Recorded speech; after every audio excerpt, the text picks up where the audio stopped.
ఒకటి విశ్వాసం విషయంలో విశ్వాసులకు తండ్రి. అబ్రహాము దేవుని నమ్మెను, అది అతనికి అంటే విశ్వాస విషయంలో మూల పురుషుడుగా, విశ్వాస తండ్రిగా మనం వెంటనే కాదు గుర్తుపెట్టుకోవాలి కదండి. ఎందుకంటే ఎందుకు పరిశుద్ధాత్మ రాయించాడు? అవి లక్షణాలు వాళ్ళు ఏదో ఈరోజు విన్నాం, ఈ రోజుకి వదిలిపెట్టడం కాదు, కానీ మనం గుర్తు నేర్చుకోవడం కూడా మనకు కొన్నిసార్లు మర్చిపోయే స్వభావం మనకు ఉంటుంది. ఎందుకంటే మనం బలహీనం, మర్చిపోయే స్వభావం, మంటి కట్టాలి మనం. అయితే దేవుని ఆత్మ సహాయం మనం కోరుకుందాం, జాగ్రత్తగా మనం మైండ్లో ఫీడ్ చేసుకుందాం బాగా. ఒకటి విశ్వాసులకు తండ్రి, అనేక జనాంగాలకు తండ్రిగా పిలువబడ్డాడు. విశ్వాస విషయంలో నమ్మకం, నమ్మకం కంటే బలమైన పదం స్ట్రాంగ్ వర్డ్ విశ్వాసం. విశ్వాస విషయంలో విశ్వాసులకు తండ్రి, మనం పోయిన వారం ధ్యానం చేస్తూ వచ్చిన పదాన్ని. రెండవ మాట, ఏ విషయం నమ్మకమైన వాడు? రెండవది స్నేహం చేయట్లో. అబ్రహాము దేవునికి స్నేహితుడైన, ఎందుకంటే దేవుడు ఆజ్ఞాపించిన వాటిని చేసినవాడు కాబట్టి. అందుకే ఆదికాండం 18:10 అతడు నీతి న్యాయములు జరిగించు, దేవుడు అది ఆజ్ఞాపించిన వాడు తాను గైకొంటూ, జాగ్రత్తగా వినండి, తాను గైకొంటూ తన పిల్లలు కూడా గైకొన్నట్లు చేయనెరగదును. ఇది మనకు కూడా వర్తిస్తుంది. తల్లిదండ్రులుగా మనం గైకొంటూ పిల్లలకు నేర్పాలి. మనం గైకొనకుండా పిల్లలకు నేర్పలేం, అసంభవం. మనం గైకుంటేనే అంతది మాత్రం పిల్లలకి. కనుక అబ్రహాం గురించి దేవుడు ఏం చెప్తున్నాడంటే, గైకొంటూ అతను నేర్పినాడు గనుక, అందుకే దేవుని వాక్యం యాకోబు పత్రిక 2:23 ఏరాడుంది, అబ్రహాము దేవునికి స్నేహితుడని పేరు పెట్టబడింది. అందుకే దేవుని స్నేహం చేయటం నమ్మకంగా ఉన్నాడు. అంటే దేవుని స్నేహం చేసే విషయం నమ్మకంగా, దేవునికి స్నేహితుడని పేరు. అబ్రహాముకి ఉన్న పేర్లు ఏంటంటే 4 పేర్లు ఉన్నాయి. ఒకటి 3 అక్షరాల పేరు అబ్రహాం, రెండవది 4 అక్షరాల పేరు అబ్రహాము, మూడవది విశ్వాసులకు తండ్రి, నాలుగోది దేవునికి స్నేహితుడని పేరు కదా మనం చూస్తున్నాం అబ్రహాం జీవితంలో. కాబట్టి ఇక్కడ మనము అబ్రహాం చరిత్ర కూడా మనం చూస్తున్నాం. అక్కడ పుట్టిన ప్రాంతం ఏంటి, ఎక్కడ దేవుడు ప్రత్యక్షమయ్యాడు, ఎన్నిసార్లు ప్రత్యక్షమయ్యాడు? 10 ప్రత్యక్షలు ఉన్నాయి. మెసొపొతామియాలో ప్రత్యక్షమయ్యాడు, ఊరు అనే పట్టణంలో ప్రత్యక్షమయ్యాడు. ఆదికాండం 11 చివరిలో ఉంటది. 12:1 దేవుడు మొట్టమొదటి ప్రత్యక్ష కనబడుతుంది. ఆ తర్వాత మనం ఆదికాండంలో కనబడుతున్న ప్రత్యక్ష మనం చూస్తాం.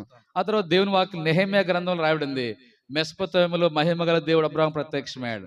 అపోస్తలుల కార్యం 7వ అధ్యాయంలో స్తెఫను చెప్పాడు, వివరంగా చెప్పాడు ఆ ప్రాంతం ఏంటో. హారానులో కాపురం ఉండక మునుపు మెసొపొతామియాలో కదా. అలాగా ఈ అబ్రహాం గారి జీవితం ఎక్కడ ఆరంభమైంది, ఎలాగా మనం చూస్తున్నాం. గత పోయిన 2 సంగతులు చూస్తున్నాం. ఈ దినము కొన్ని సంగతులు మనం చూద్దాం. అబ్రహాం జీవితంలో ఏ విషయాలు నమ్మకం ఉన్నాడు, జాగ్రత్తగా మైండ్లో మరియా హృదయంలో భద్రపరుచుకుంది. ప్రతి ఒక్కరు మన మనసు ఇక్కడ పెడదాం, దేవుని వాక్యాన్ని పెడదాం, హృదయంలో భద్రపరుచుకుందాం. రాసుకోగలిగితే ఇంకా రాసుకోండి, మంచిది. చూడండి, దేవుని వాక్యంలో పరిశుద్ధ గ్రంథంలో నుండి ఇది మనం గమనించినట్లయితే ఆదికాండం 17వ అధ్యాయం, ఆదికాండం 17వ అధ్యాయం 1వ వచనం, ఆదికాండం 17:1. మరలా వచ్చేవారు అడుగుతాను, మీరు జాగ్రత్త గుర్తుపెట్టుకో, రాసుకోండి. అబ్రహాము 99 ఏండ్ల వాడైనప్పుడు నేను సర్వశక్తి గల దేవుడును, నా సన్నిధిలో నడుచు చాలని. ఇక్కడ మనం గమనిస్తే, మూడవదిగా గమనిస్తే, అబ్రహాముతో దేవుడు చెప్తున్న మాట ఏంటంటే, నేను సర్వశక్తి గల దేవుడు. ఎందుకు ఆ పదం వాడాడు? ఎక్కడ ఎందుకు వాడాడంటే, దానికి ముందు 16వ అధ్యాయం మనకు కనబడదు. 16వ అధ్యాయం ఏం చేశాడు అబ్రహాము? చెప్పాలి, ఏం చేశాడు? హాగరు ద్వారా సంతానం కలిగి ఉన్నాడు. ఎందుకు? ఎవరి మాట విన్నాడు? చెప్పాలి. అది దేవుని మాట, శారా మాట? అది దేవునికి ఇష్టమైందేనా?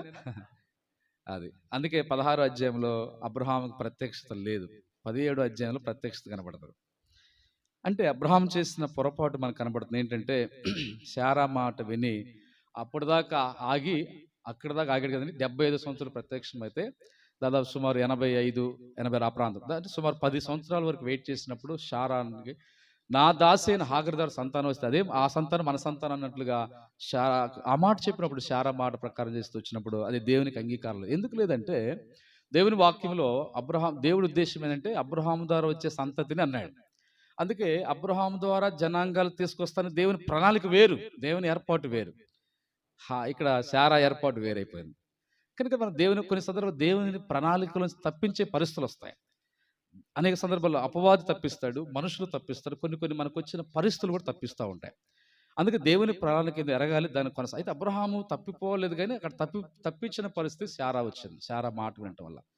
అయితే ఆ 16వ అధ్యాయంలో హాగరు ద్వారా సంతానం. అందుకే అబ్రహాముకు శారా ద్వారా పుట్టిన కుమారుడు ఇస్సాకు పౌలు గారు అంటాడు, ఇస్సాకు ఆత్మ సంబంధి. దేవుని వాగ్దానం బట్టి పుట్టినవాడు ఇస్సాకు, ఆత్మ సంబంధి. శరీర సంబంధి, శరీరాన్ని బట్టి పుట్టినవాడు ఇస్మాయిల్. అది దేవుని ఏర్పాట్లో పుట్టినవాడు ఇస్సాకు.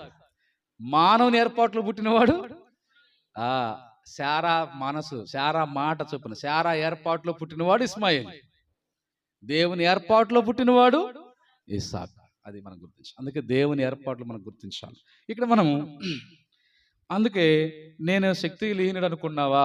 శారా కొంచెం అనుకుంది, ఇంకెంతకాలం అయిపోయింది, మనం శక్తిహీనం అయిపోయాము, నువ్వు ముసలి శక్తిహీనాలకి గర్భఫలం కష్టం అనుకుందామా అంటే, శక్తిహీన అనుకుంది, దేవుడు కూడా శక్తి తక్కువ అనుకున్నది. అందుకు ప్రభు ఈ మాట వాడాడు. ఏం మాట్లాడాడు సార్? ప్రత్యక్షంగా డైరెక్ట్గా అంటాడు. ఏమన్నా డైరెక్ట్గా ప్రత్యక్షం, నేను సర్వశక్తి గల దేవుడు అబ్రహామా, ఐఎమ్ ఆల్ మైటీ గాడ్, నేను సర్వశక్తి గల దేవుడును అంటే అర్థం ఏంటంటే, నా శక్తిని కించపరుస్తారా? నా శక్తి లేదనుకున్నారా? మీరు ఇవ్వననుకున్నారా? సంతానం కలదనుకున్నారా? నీ ఏర్పాటు ఇలాంటిది.